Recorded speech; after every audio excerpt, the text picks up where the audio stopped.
Où sont les jeunes aujourd'hui ? À JPC, notre cœur est de permettre à chaque jeune en France de vivre l'Évangile.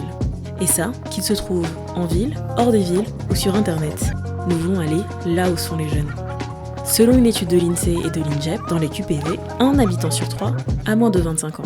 Alors aujourd'hui, nous allons à la rencontre de Guillaume, équipier JPC au sein de Respérance, l'une de nos activités qui intervient au cœur des quartiers. مرحبا اسمي جيوم عمري 24 سنة عايش بنانسي وأنا خوري وبزعيد ولاد اللاجئين وبشتغل مع Youth for Christ.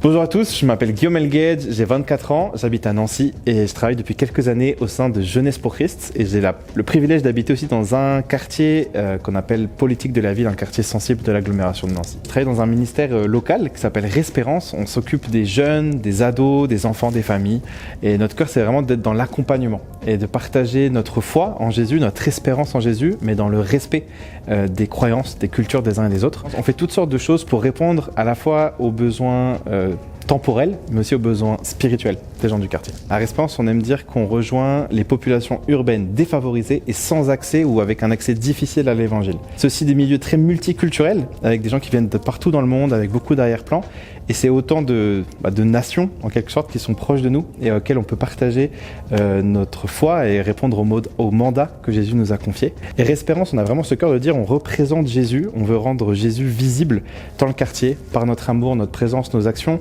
et notre proclamation à notre manière de l'évangile. Je entame ma 5e année dans le quartier et j'ai rencontré assez vite un jeune qui avait une forme de foi en Dieu mais assez vide et finalement très culturelle, beaucoup plus que personnelle. Et on a pu cheminer ensemble en fait. Il a appris que j'étais chrétien, il a commencé à me poser des questions, il a vu des vidéos que je faisais aussi sur internet et puis ça l'a poussé à creuser. Et puis au début avec aussi un peu de confrontation de dire ouais mais tu dis ça mais moi dans ma tradition on dit ça.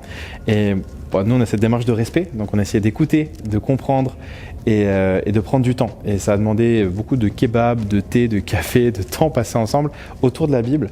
Et aujourd'hui, ce jeune, il a eu une démarche vraiment personnelle, à la fois de repentance au niveau de sa foi. Il a vraiment pris conscience de son besoin de pas juste adhérer à des principes, mais vraiment avoir une expérience personnelle avec Jésus.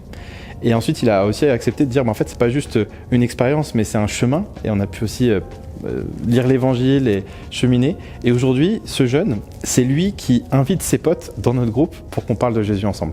Et qui dit, en fait, j'ai un jeune, il y a un ami il y a pas longtemps qui a perdu son papa. Et c'est lui qui a dit, il a besoin qu'on soit là pour lui, qu'on lui parle de Jésus. Et donc, il l'a amené. Et c'est aussi un jeune qui, là, commence à cheminer auprès de notre église locale. Donc ça, c'est un super encouragement. Et tout ça, je vous le raconte en 30 secondes, mais en fait, ça a pris 4 ans. Ce cheminement-là.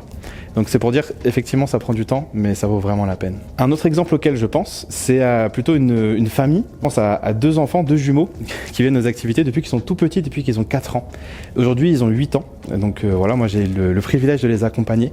Et surtout de voir la relation qu'on a pu tisser avec la maman. Et un jour, quand on a demandé à cette maman de nous dire un mot sur Espérance, qu'est-ce qu'elle en pense, elle a dit que ce qui marquait son expérience, c'était pas tant les activités en tant que telles, mais les gens. Le fait que des personnes se rendent disponibles pour aimer ces enfants, les accueillir, le fait que les enfants viennent avec le sourire et qu'ils partent avec un sourire encore plus grand.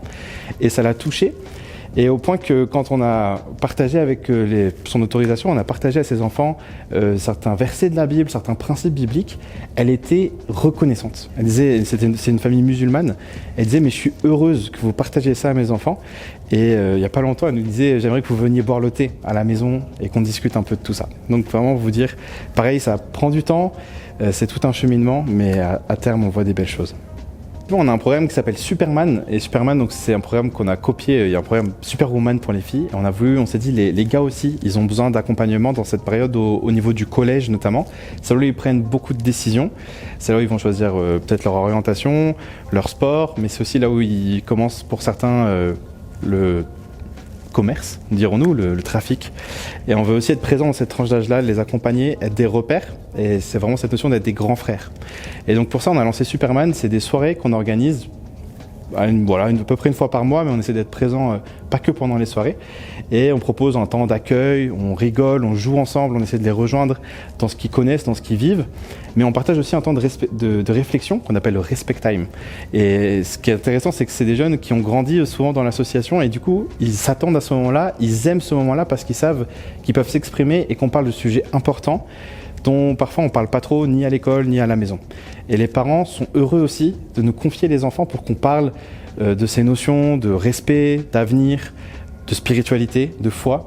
Là, cette année, on fait un thème sur la parole et sur qu'est-ce que ça implique en tant que jeune gars de donner sa parole, d'utiliser bien ses mots et aussi de peut-être aborder d'autres questions sur la question de la parole de Dieu, par exemple, dans la Bible et dans le Coran. Qu'est-ce que c'est Jésus qui est présenté dans ces deux livres comme la parole de Dieu, comment on peut discuter de ça ensemble. Et on essaie de les accompagner, de cheminer avec eux tout au long de leurs années collège. Et on voit des belles choses l'année dernière. On est parti avec eux à la montagne. On a fait toute une journée avec eux. Et c'était l'occasion de parler avec eux des montagnes qu'on traverse dans la vie, des hauts et des bas. Et les jeunes étaient super touchés déjà qu'on prenne le temps, qu'on les sorte du quartier, qu'on les amène voir un peu de verdure, mais aussi surtout qu'on prenne le temps pour eux. Et ça, c'est quelque chose, je pense, qui les marque. C'est de dire, il y a des gens, ils sont chrétiens, ils croient pas la même chose que nous, mais ils prennent du temps. Ils nous aiment. Et ça, je pense que ça marque leur vie pour toujours après. Le plus grand soutien, évidemment, c'est toujours la prière. Souvent, on termine par là, mais c'est vrai. Il y a quand même une forme de combat spirituel dans ces quartiers. Et vous pouvez prier pour les équipiers, prier pour les gens, prier parce que Dieu agit d'une manière souvent surprenante, notamment parmi les peuples musulmans, et prier que Dieu se révèle des fois dans des rêves, dans des discussions, dans des actions. Et ça, c'est vraiment une première chose hyper importante. La deuxième manière de soutenir, c'est qu'il y a des personnes qui ont, comme moi et comme d'autres, spécialement à cœur de donner une part importante de leur vie à ça. Et donc on devient missionnaire dans ces cas-là, et on va habiter dans le quartier. Et ça, c'est une démarche qui est importante pour nous, c'est-à-dire on veut vivre le quotidien avec les gens, non seulement dans l'association, mais aussi en dehors.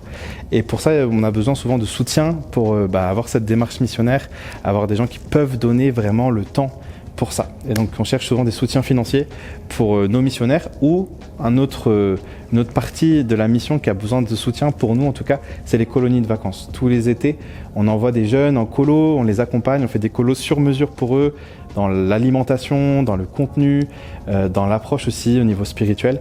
Et ça, c'est aussi des choses qui coûtent et on veut rendre ça accessible à un maximum de familles. Donc ça, c'est aussi une façon de soutenir financièrement. Une autre façon de soutenir, c'est peut-être tout simplement de vous, si vous avez ce fardeau pour les jeunes dans les quartiers, pour les familles dans les quartiers, en fait, peut-être commencer quelque chose dans un quartier. Nous, en ce moment, dans une phase où on encourage, on accompagne plein de gens un peu partout en France qui veulent lancer des actions dans les quartiers. Et ça nous réjouit. Et c'est un ministère spécifique, mais tellement beau, précieux. Donc si vous avez à cœur ça, vous pouvez nous contacter, peut-être rejoindre, on a une académie maintenant sur Nancy où on forme des jeunes à la mission, donc peut-être nous rejoindre, soutenir l'académie. Voilà, en tout cas c'est la première chose auquel je pense pour le soutien à l'Espérance. Moi je parle parce que c'est ma passion, c'est ce que Dieu me demande de faire. Je crois vraiment qu'il y a une moisson immense dans les quartiers en France aujourd'hui. Je crois vraiment, et j'ai dit quartier, population urbaine défavorisée, on appelle ça comme on veut. Mais il y a des gens qui ont soif en fait, qui cherchent Dieu sans toujours le savoir. Et je crois vraiment qu'aussi il y a des portes qui s'ouvrent à plein de niveaux, dans le travail avec les institutions, dans le fait d'être présent dans les quartiers. Il y a vraiment, les chrétiens, on a une place à prendre. Auprès de ces populations-là, j'en suis convaincu. C'est la première chose. La deuxième chose, c'est que je travaille près des jeunes dans les quartiers, mais pas que. Et ce que je constate, c'est que, en fait, effectivement, il y a cette notion de cheminer avec les jeunes. Ça prend du temps d'accompagner un jeune, et Jésus l'a pris du temps avec ses disciples. C'était pas juste un message une fois et hop, ça y est, ils ont tout compris. En fait, ça prend du temps d'accompagner les jeunes dans les quartiers, dans l'église, partout.